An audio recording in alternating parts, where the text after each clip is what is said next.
home can change the conversations that happen outside and down the street or across borders and around the world. But in God's house, where does the conversation start? It starts with a dream placed by God,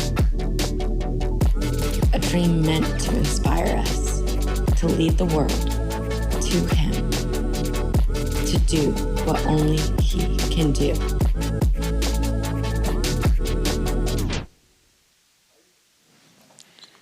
How's it going? All right, ushers can come on down. I'm gonna share a verse with you real quick. Proverbs 13:22 says this. It says, a good person leaves an inheritance for their children's children, but a sinner's wealth is stored up for the righteous. So I'm not suggesting that you're a bad person if you can't leave an inheritance. I understand that this world of financial inheritance, I understand that the world is crazy, but what I am saying is that what this proverb is it's generationally minded. You know, the tithes and the offerings, that's part of the spiritual inheritance that you leave behind, right? For your children and your children's children. But there is the financial inheritance that you should be working towards leaving something, or at least not leaving a negative, you know? And then my dad used to joke that he was gonna leave a negative for me and my brothers. And the older I get, the more crappy that joke sounds. But, you know, also, you know, what spiritual inheritance are you leaving? Like what habits are you building in your children? Because that's part of the legacy you leave behind. And I say all of that to say God is interested in seeing us be generationally minded, be legacy minded. And so, yeah, let me pray. God, thank you. Thank you for caring for us. Thank you for caring about us. And thank you for the gifts you've given us, Lord. I just pray that you would bless the offerings and the tithes and just make them a part of a spiritual legacy that each one of us is building. We love you and we thank you. Amen.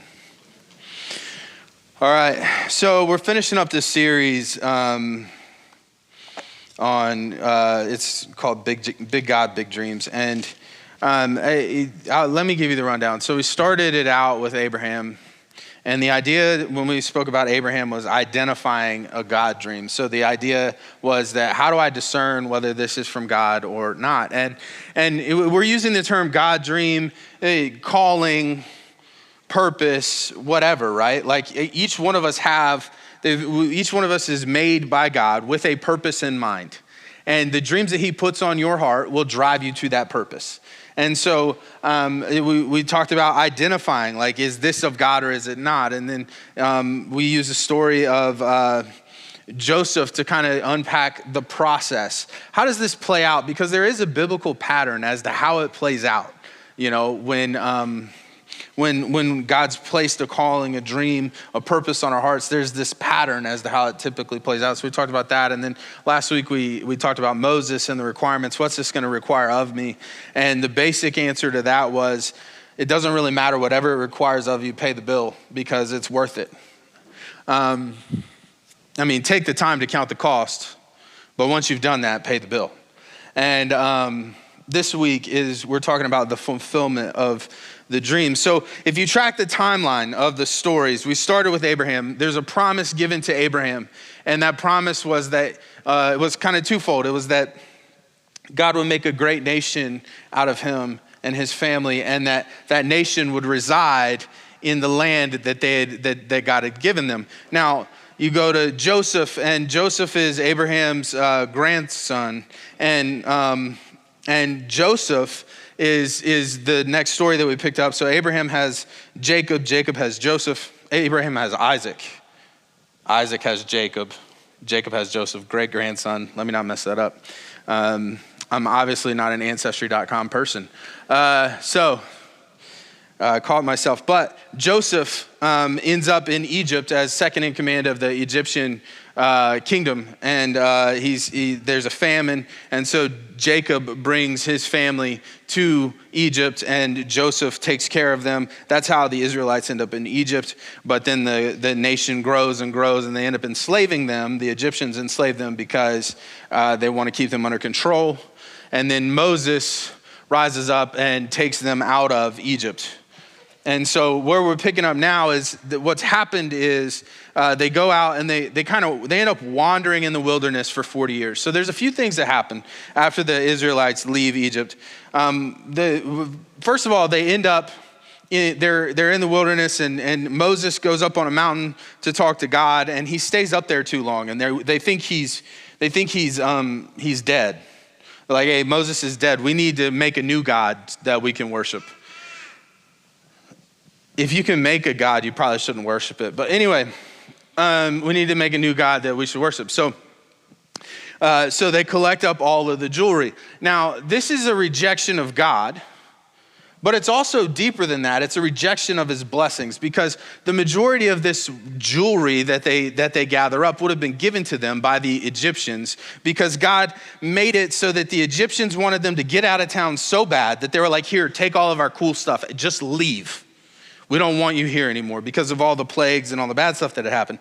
So they have all of this jewelry that God provided for them to have, so they have some modicum of wealth as they move into the promised land. And instead of using it for that purpose, they melt it down and make a golden calf. Moses comes down off the mountain, and is mad at them, and they all have to repent, and it's this whole thing. So they've squandered his blessings and used them for a bad purpose, and they've rejected God. Then later on, they get closer to the promised land, they send out spies, and the spies come back, and of all the spies, only 2 of them say, God's for us, who can be against us, let's go. The rest of them say, they're all giants, we're all gonna die, we can't do it. And so at this point, God just goes, listen, y'all don't really care about what I have to say. You guys are gonna wander around in the desert until this generation's passed and there's a new generation that can walk into the promised land. Essentially, you don't deserve it. You've squandered your opportunity. So that's what happens. They wander around in the desert, and then that generation passes. Moses passes. There's only 2 people from the previous generation that are allowed to enter the promised land. That would be Joshua and Caleb. Joshua is who we're going to be talking about today, and Caleb is one of his contemporaries. He's also one of the spies. Those are the 2 spies that went into the promised land and said, God's on our side. So we're picking up right after Moses has died, and we'll be in Joshua chapter 1, 2, 3, and 4. So I'm going to, let me do this. I'm going to tell you the whole story, then I'm going to backtrack, and we're going to pick up tidbits. Does that work? So what happens, you have to understand, Moses is the guy. Like, does anybody remember who replaced Michael Jordan on the Bulls in 1999? Does anybody know who the quarterback the year after Tom Brady left the Patriots was? Maybe 1 or 2 people, but boo Patriots. Like it's like that. Like Moses is like in Hebrew history, Moses is on the Mount Rushmore. You know our Mount Rushmore, right? You look at that and you go, there's 1 or 2 of those guys that's debatable. Maybe I'll put another guy up there over him. But then there's a couple that are not debatable at all. Like Lincoln's not coming off Mount Rushmore. Like that's Moses. He's on the Mount Rushmore and it's not up for debate. And Joshua has been Moses's assistant for the majority of his life. He's followed Moses. He helped Moses. When Moses would go into the tabernacle was a mobile temple.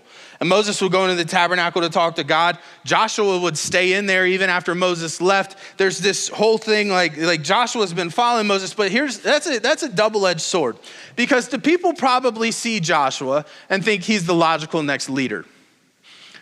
But Joshua knows all the struggle and how good Moses was.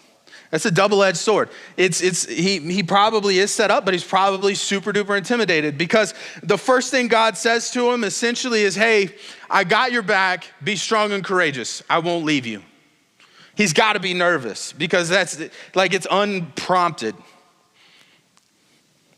And so, okay, he gets installed as leader, and the people say, we'll follow you and we believe in you. And then the next thing he's got to do is he's got to figure out how they can enter the promised land and be successful. Now, God's already told them they're going to be successful. God said, I'll give you wherever you set your foot, that's yours.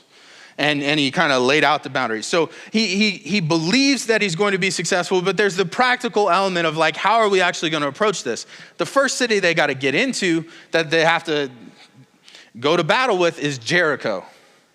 Now, Joshua takes a calculated risk here because he takes a group of spies and sends them into Jericho. Now, this bit Moses. Moses sent in spies and they came back and said, we'll never make it. And Joshua was one of them. And so he knows the risk here that this could go poorly, but he does it anyway because God said that he'll give them wherever they set their foot. And when these guys come back and give a good report, now the people are going to be with him and unafraid. And so he sends them into Jericho. So they go into Jericho, and basically the authorities kind of have an inkling that there are people there that shouldn't be there, and they end up hiding in the house of this prostitute named Rahab. And Rahab ends up saving them, sending them out a window. They're able to get away. And the agreement is that because you took care of us, we promise that when we come and take this city, that you will survive. You will be good to go. So that's eventually that is what happens. They go back and give a report. They say, let me not misquote it. They say, the Lord has surely given the whole land into our hands. All the people are melting in fear because of us. So they give a good report. The people are good to go. Now he's got another problem. It's called the Jordan River. They got to get a whole nation of people across a river during a flood. And so what happens now? God gives them instructions and he says, listen, have the Ark of the Covenant go in first. Now the Ark of the Covenant is essentially, it's really ornate golden box that holds sacred items, but what it represents is the presence of God. It represents the presence of God for the Israelites. So it says, take the Ark of the Covenant, have the priest carry it into the middle of the Jordan, and then have the people follow behind and walk through. And you'll walk through on dry ground. And that's what happens. They walk through on dry ground, they get there. Now, when they get to the other side, God has instructions for them, and he says, go grab 12 stones out of the riverbed, 12 large stones out of the riverbed, and stack them up. So that one day when your children come by and they see those stones, you can tell them what happened here was the nation passed through the Jordan on dry ground, right? And that's where we're going to leave off. After this, they go into Jericho, they end up taking the promised land, and then they occupy it. But we're going to leave off right there. So what we're going to do is we're going to kind of pull out, some aspects of what it looks like when God starts to fulfill the dream, or you start walking into your calling, your purpose, right? What does that look like?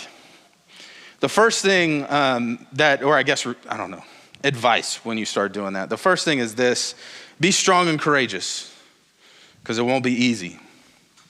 So, chapter 1 through 9. After the death of Moses, the servant of the Lord said to Joshua, son of Nun, Moses' aide, Moses, my servant, is dead. Now then, you and all these people get ready to cross the Jordan River into the land I'm about to give them to the Israelites. I will give you every place you set your foot, as promised to Moses. Your territory will extend from the desert to Lebanon, from the great river, the Euphrates, all the Hittite country, to the Mediterranean Sea in the west. No one will be able to stand against you all the days of your life.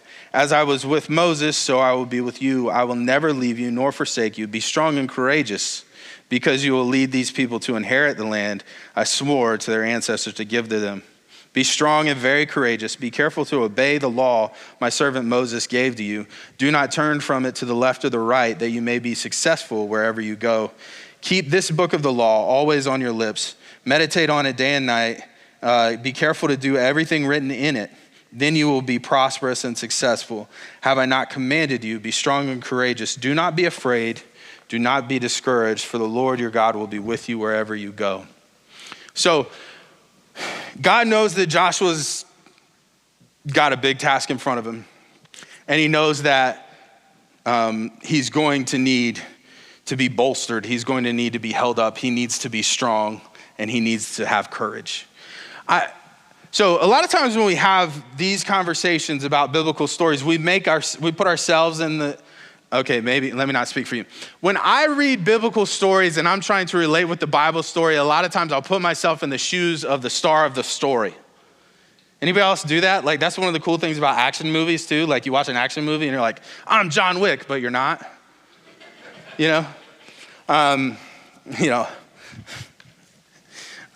Oh man, all the movie references that just ran through my head all at once. I'm gonna keep them together. So that's the thing. I think a lot of times we do that, and that can make this unrelatable because it's like, okay, be strong and courageous, but what do I really need to be strong and courageous about? I'm not gonna be leading millions of people across a river to a walled city that looks impenetrable. That's not what I'm doing. So maybe I just need to stop being a wimp. But here's the thing. The hardest thing you've ever done is still the hardest thing you've ever done. And when you walk into the purpose, the calling, the dreams that God's placed on your heart, that is going to be a huge step of faith. You are going to be faced with tons of fear. You're going to be overwhelmed. You're going to be intimidated. And you're going to need to be strong and courageous. Because if you believe in Jesus and you are trying to live in the purpose that God gave you, that makes you a target for the enemy. And if you're a target for the enemy, that means life's gonna get a little bit hard. But it's better than being a nothing. Because at least you're useful. And so you need to be strong and courageous. The next thing that we're gonna pull is chapter 2, verse 24, the Lord surely, the spies returned and they said to Joshua, the Lord has surely given us the whole land into our hands. All the people are melting in fear because of us. This move that Joshua made to send the spies into Jericho, it was smart and it was practical. There's this tension that we have to live in as Christians. We need to be faith-filled and we also need to be smart and practical. Right? And that could be hard because it would be okay, come on. You guys all know somebody who's super duper spiritual about everything. You know what I'm talking about? It's like, oh my goodness, the other day I had bad breath and I needed a stick of gum and I prayed and somebody came up to me and gave me a stick of gum. It's like, yo, you got 25 cents, go buy a stick of gum. What is wrong with you? You know what I'm saying? That person. And there's this tension that we have to live in because there are moments when faith is always good, but there are moments when your brain will suffice, right? And then there are moments where your brain cannot comprehend what God's about to do and you just need to have faith. And there's this balance. And what Joshua does is this stroke of genius because he balances it. He has faith that these spies are not gonna return and do what happened last time because God told them wherever they set their foot, that it's theirs. So he knows God's promise. So he has faith that this isn't gonna go poorly. That's where the faith comes in.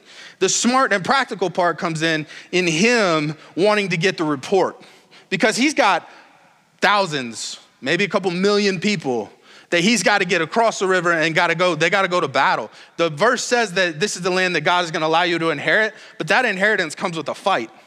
And so he's got to get these people ready to go. And so the report from people who have been in the city that is good is going to get everybody unified. So he starts from a place of faith, but the faith is to get him to do something that is entirely practical and intelligent. Be smart and be practical because it's not going to be easy.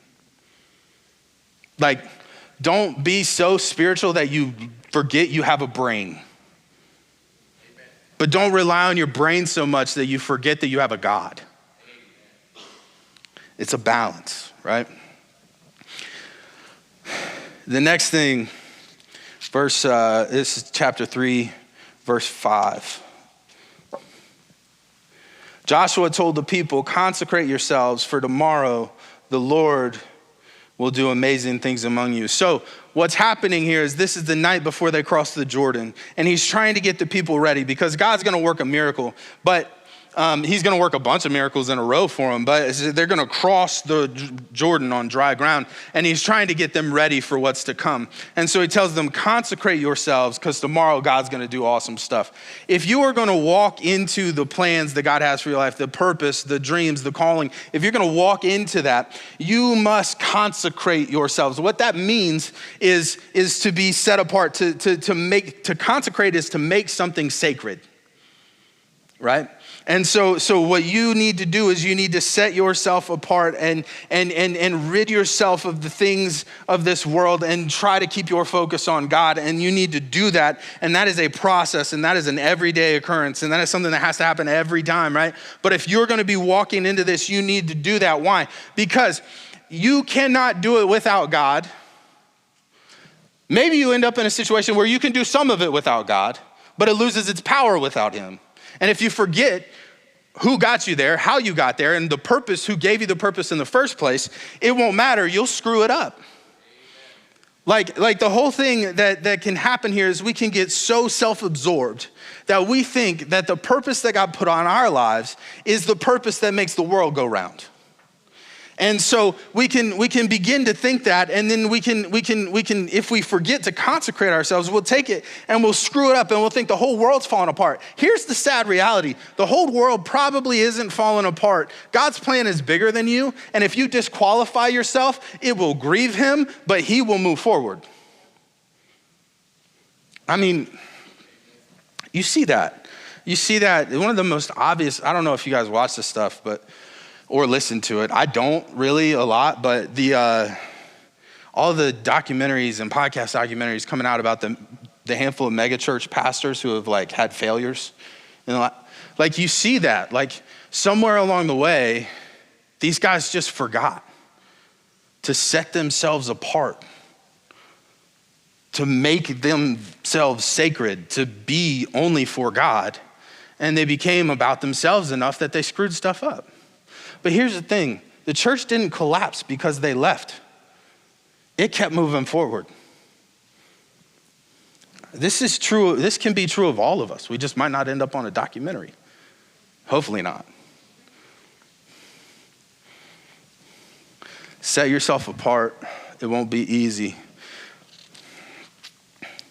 Chapter 3, 14 to the end of the chapter here. So when the people broke camp to cross the Jordan, the priests carrying the Ark of the Covenant went ahead of them. Now the Jordan is at flood stage all during the harvest. Yet as soon as the priests who carried the Ark reached the Jordan and their feet touched the water's edge, the water from upstream stopped flowing. It piled up in a heap a great distance away at a town called Adam in the vicinity of Zarethan, while the water flowing down to the Sea of Arabah, that is the Dead Sea, was completely cut off. So the people crossed over opposite Jericho. The priests who carried the Ark of the Covenant of the Lord stopped in the middle of the Jordan and stood on dry ground, while all Israel passed by until the whole nation had completed the crossing on dry ground. You have to follow his lead because it won't be easy. This one right here, I think, is the one that scares me the most personally. Anybody ever take the personality tests? I think the hot one right now is the Enneagram. It's what type are you? I'm an 8. I'm actually an 8, wing 7. Anybody? Okay, nobody? Okay, so you guys know the DISC test? The DISC test. So when a man and I were in premarital counseling, part of the premarital counseling that we went through was the DISC test for each person, so that you could kind of get a feel for how you'd interact, right? The way that the test works, or at least the one I took works, is you fill out the test and then you chart out your answers. And you're supposed to get basically a primary letter, D-I-S-C, a primary letter, and then a secondary letter, right? And I don't know what all the letters stand for because I only scored D. I did not chart any of the other letters. it's kind of like a little Scantron thing, and there was a line, like if you have this many, then it counts as a secondary one or whatever. And like legitimately, I was like 3 dots below the line on all of them. I just charted D, which is dominant. I do know that one. And so basically, my poor wife. So my personality is, I assume I'm in charge, unless I know I'm not. But if I know I'm not, I'm very insecure. And I assume I have the answer, unless I know I don't. And if I know I don't, I'm very insecure. Like basically, I need to be in charge and have the answers, and when I don't, I have a problem. Like that's my whole personality, right? So this one freaks me out because I don't stop and ask for advice for almost anything, unless it's a YouTube video to show me how to do something at home. And it's not that I don't think I need it, it's that I forget to ask. So this is something for me that I have to stay on top of, follow God's lead, because there's this thing in me that is bad at following. But the only way that I can be successful as a husband, as a father, as a pastor, as a friend, is to be a good follower of Jesus. And so I have to fight myself on that. I think one of the things, this is straight out of my brain, right? It's not gonna be controversial, but I just wanna tell you, like, I'm not backing this up with a passage from scripture. I probably could if I tried, but I'm not going to. So I think that one of the things that is most important when it comes to following God's lead, letting him lead, is knowing yourself. Because whatever weakness or shortcoming in your personality that you have, that the devil can exploit to get you to forget that God's in charge, or get you to not want to follow or whatever, that's what he's going to use. There is something in you, there is an aspect of you that does not want to follow, does not want to submit, for whatever reason. It could be arrogance, it could be fear. It could be forgetfulness, it could be whatever. It could be, but there is something in you. What's the old hymn? Prone to wander, Lord, I feel it. Prone to leave the God I love. Here's my heart, Lord, take and seal it for thy courts above. There's this thing in us that is prone to wander. So you need to know yourself and figure out what makes you prone to wander so that you can follow him more faithfully. Does that work? Y'all good?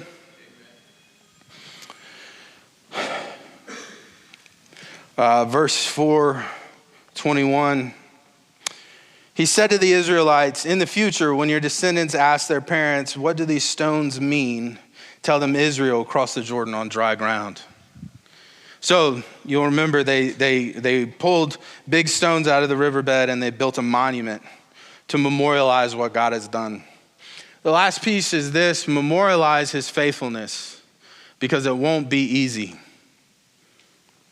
There's gonna come a day where you need to remember what God did on your behalf, because you are scared, you are tired, you are fearful, you are angry, you are hurt, you are grieving, whatever it is. There's gonna be a day when you need to remember.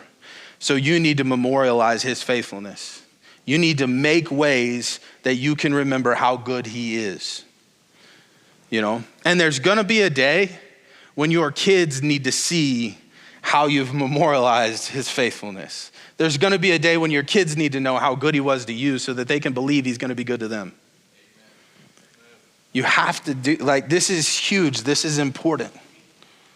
I think in our culture right now, we don't put a lot, I feel like formal memorials, formal gestures of remembrance, I don't think we always put a whole lot of stock in them. I think honestly, to be honest, the one memorialization that people my age and younger are really good with and love a lot, but most times it's not actually that, is tattoos. Like that's something on your body forever.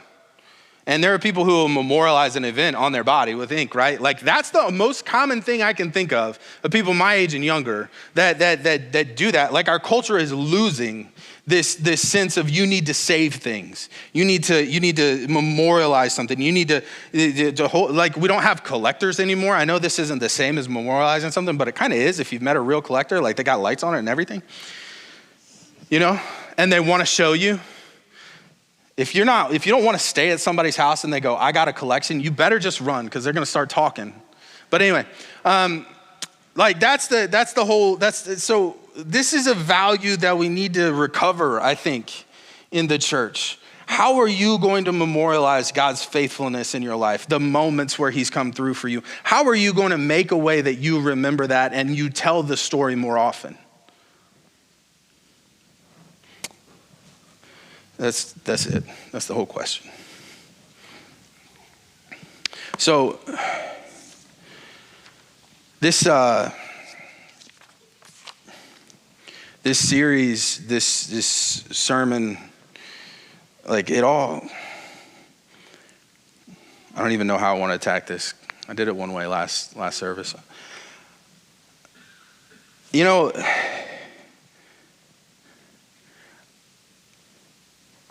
all of this, this is what I fear about the series and about the whole conversation, to be honest, is that for some of us, it's just going to go over our heads.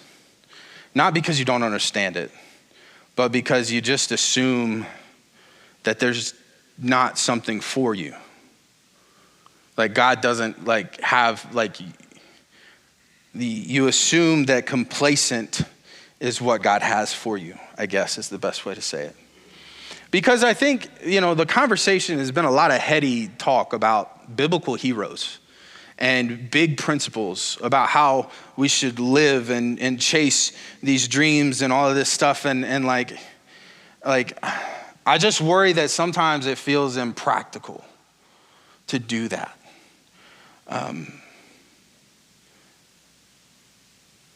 You know, it might feel that way. It might seem that way. But he didn't make you for no reason. You know, and I would hate for us to get lost in the big heady conversations about biblical heroes and not be able to find ourselves in the story. You know, for me personally, when I'm dealing with stuff like this and I get, so we have Vision Night tonight. And basically what I'm going to be doing is I'm going to get up and I'm going to talk about my dreams. You know, as a pastor, the dreams that I feel God's placed on my heart for this church. And what happens in me as I think through that and as I talk to people about that and everything else is this thing where, listen, I'm scared, right? Because it's naked to get up here and tell people that stuff. Like you just feel like everybody's looking right through you. But what I do is I minimize it.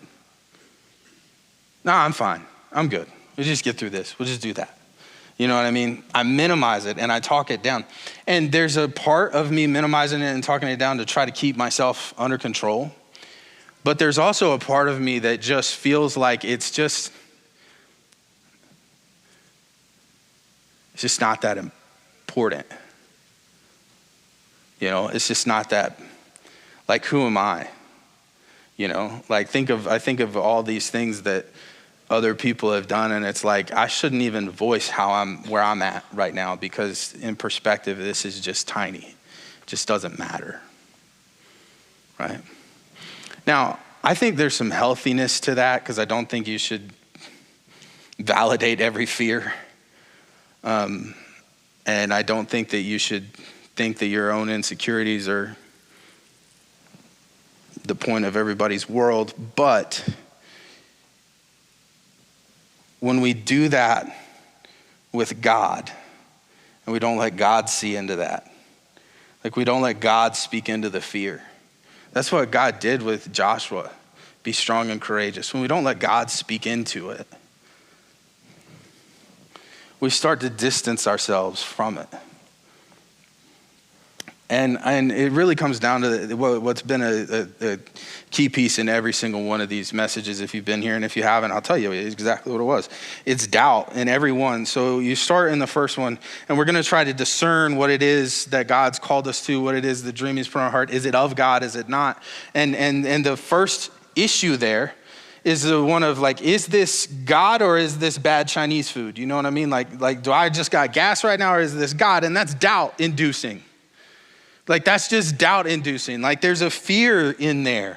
And then the next conversation when we're talking about the process, there's like in every biblical story arc of how God moves in and through these people, there's this long period of obscurity where they're not doing exactly the thing that God's called them to do, but they're doing something that's going to prepare them to do the thing, but it feels like it's done in complete darkness. And sometimes it feels like God has left them. If you read the Psalms, a lot of the Psalms were written in this period where David is waiting to become king, but he's already been anointed as the next king.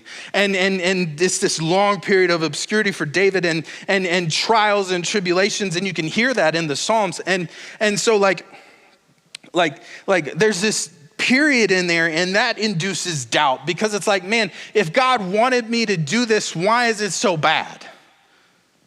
And then we talked about the requirements, and there's, once you get to the place where you understand what it is, your purpose is and what you've been called to, you're going to count the cost and you're going to see how much it costs. And you can be afraid. The fear of paying that price has stopped many a person from doing what God asks them to do because it's always a big price. It's always a big cost.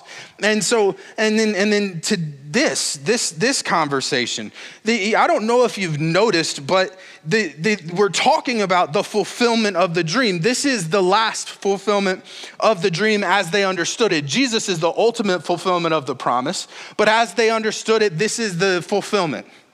They are moving into the land that God promised them, right?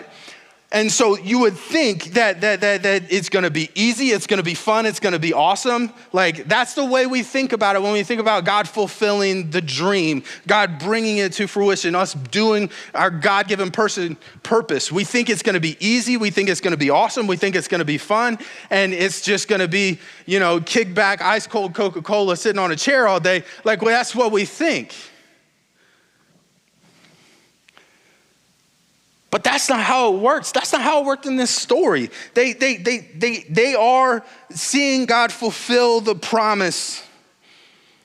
But between here and there are battles innumerable. And once they take the land, people are going to try to take it back. So that can also be doubt-inducing. But you can't mistake the presence of a fight for the absence of God. You can't mistake the presence of conflict for the absence of God.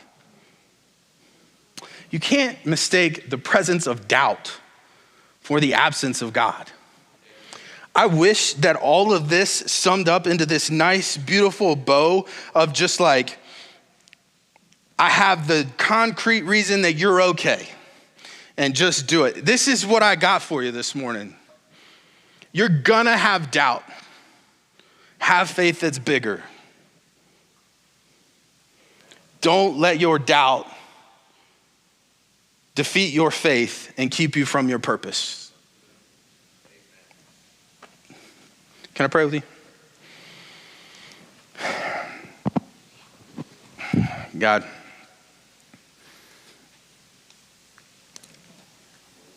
make us courageous, make us strong. Give us faith that can overcome the doubts that the world puts in front of us, that the enemy puts in front of us. Let our story, let our legacy be one of faithfulness. Let it be one of miracles, not